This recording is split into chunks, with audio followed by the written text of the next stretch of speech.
O Novo Testamento consiste de 27 livros, sendo que a base de todos eles, a saber, o mito de Cristo, consiste de um emaranhado de versões populares de lendas e fábulas judaico-helenistas que corriam a terra da Judéia e da Galiléia em algum momento antes das guerras judaicas contra o Império Romano.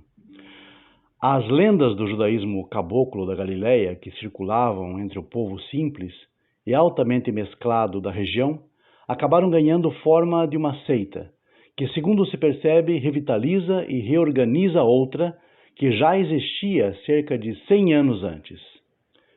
Explicando, cerca de um século antes da criação do embrião do cristianismo, como seita derivada do judaísmo popular helenizado, já havia na Galiléia uma facção chamada de Notzrim, os observantes, que seguiam um fanático herege chamado Yeshu. O mesmo, conhecido por Yeshu HaNotzri, ou Yeshu o Observante, inspirou décadas depois o surgimento de outra seita, agora estruturada sobre um personagem que é um mosaico de pessoas reais e outras fictícias. Este amálgama é o personagem ao qual se dá o nome de Jesus, chamado o Cristo, nas leituras do Evangelho. Há uma estreita semelhança entre os termos Yeshu HaNotzri, Jesus, o Nazareno, como tal personagem passou a ser posteriormente conhecido.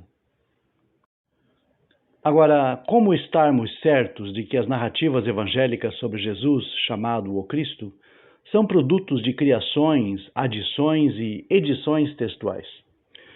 Parece ser até tarefa relativamente simples ao estudarmos certas declarações, tanto antigas quanto modernas, de cristãos que, de forma honesta, abriram o jogo quanto à criação do cristianismo. Convém atentar para o fato de que não há nada de Deus ou de divino nisso. Veja, por exemplo, as confissões de São Gregório Nazianzeno, em carta a outro bispo, São Jerônimo, que foi o autor da versão latina da Bíblia. Basta um pouco de jargão para impor ao povo. Quanto menos eles compreendem, mais eles admiram. Nossos antepassados e doutores muitas vezes não disseram o que pensavam, mas o que as circunstâncias e a necessidade impunham. Lactâncio, ou Lucius Coelius Firmianis Lactantius, conselheiro do imperador romano Constantino no século III, disse o seguinte: entre aqueles que buscam o poder e os ganhos da sua religião, nunca faltará desejo de forjar e mentir por ela. Já para fortalecer a crença na suposta ressurreição de Jesus, Santo Irineu inventou muitas histórias de outras pessoas ressuscitadas.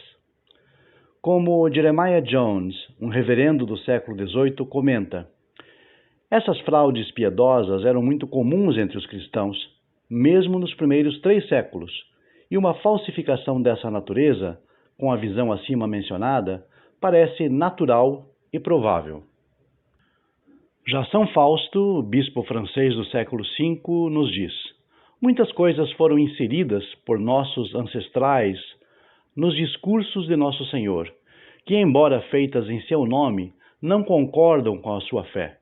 Especialmente porque, como já foi frequentemente provado, estas coisas foram escritas não por Cristo, nem por seus apóstolos, mas muito tempo depois da sua assunção, por não sei que tipo de meio-judeus, nem mesmo concordando consigo mesmos, que fizeram construir sua história com base apenas em relatos e opiniões, e ainda atribuindo isso tudo aos nomes dos apóstolos do Senhor, ou daqueles que deveriam seguir os apóstolos.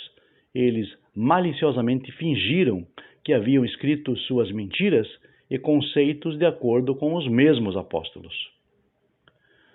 Note que, embora defendendo alguns postulados cardeais da confissão cristã, São Fausto confessa as fraudes textuais que teriam ocorrido quando da composição dos livros do Novo Testamento. Assim, da mesma forma, Johann Lorenz von Moschen, historiador eclesiástico do século XVIII, nos diz: não muito depois da ascensão de Cristo ao céu, várias histórias da sua vida e doutrinas, cheias de fraudes piedosas e maravilhosas fábulas, foram compostas por pessoas cujas intenções talvez não fossem más, mas cujos escritos descobriram a maior superstição e ignorância. E isso não era tudo. Apareceram produções que foram impostas ao mundo por homens fraudulentos, como se fossem escritos dos santos apóstolos. Já William Wake, arcebispo de Canterbury do século XVIII, nos diz: seria inútil insistir em todas as peças espúrias que foram atribuídas apenas a São Paulo nos tempos primitivos do cristianismo.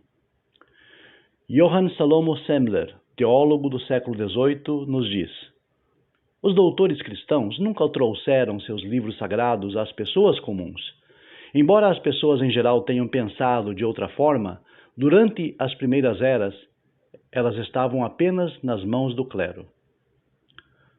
O Dr. Herbert Marsh, bispo inglês do século XIX, também nos diz: é certo que várias leituras em nosso texto impresso comum nada mais são do que alterações feitas por Orígenes, cuja autoridade era tão grande na igreja cristã, por volta de 230, que as emendas que ele propôs, embora, como ele mesmo reconheceu, não tinham apoio ou evidência de manuscrito algum, foram amplamente acatadas.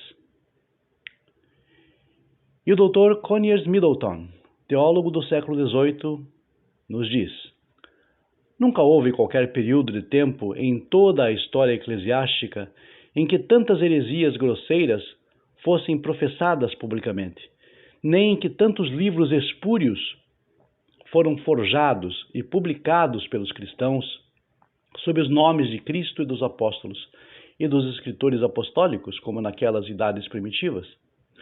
Vários desses livros falsificados são frequentemente citados e aplicados na defesa do cristianismo pelos mais eminentes pais da mesma época, como peças verdadeiras e genuínas.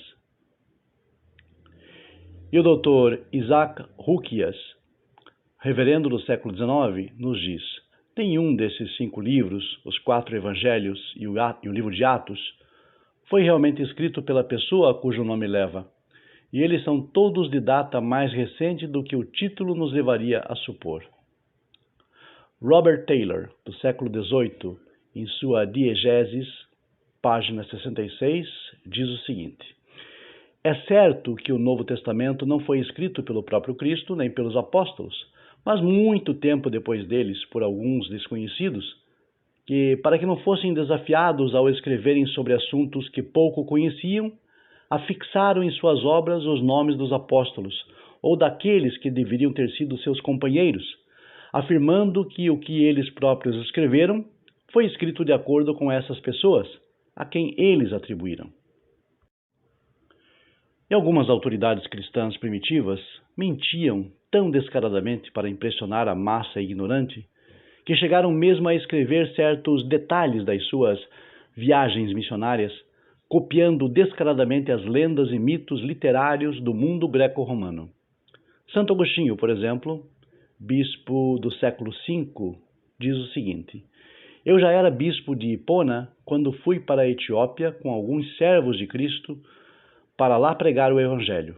Neste país, nós vimos muitos homens e mulheres sem cabeça que tinham 2 grandes olhos em seus seios. E em países ainda mais ao sul, vimos pessoas que tinham apenas um olho na testa. Pois então, eles não viam nada de errado em enganar as massas ignorantes, raciocinando que, no final das contas, estavam salvando uma população imersa em injustiça, como o Novo Testamento testifica. Parafraseando aqui um dos inspiradores do vício da mentira no cristianismo, Paulo de Tarso. Diz ele: mas que importa? Contanto que Cristo seja anunciado de toda maneira, ou com fingimento ou em verdade, nisto me regozijo e me regozijarei ainda. Filipenses 1,18. E como sempre, a nossa mensagem final: se você gostou desse vídeo, curta e compartilhe.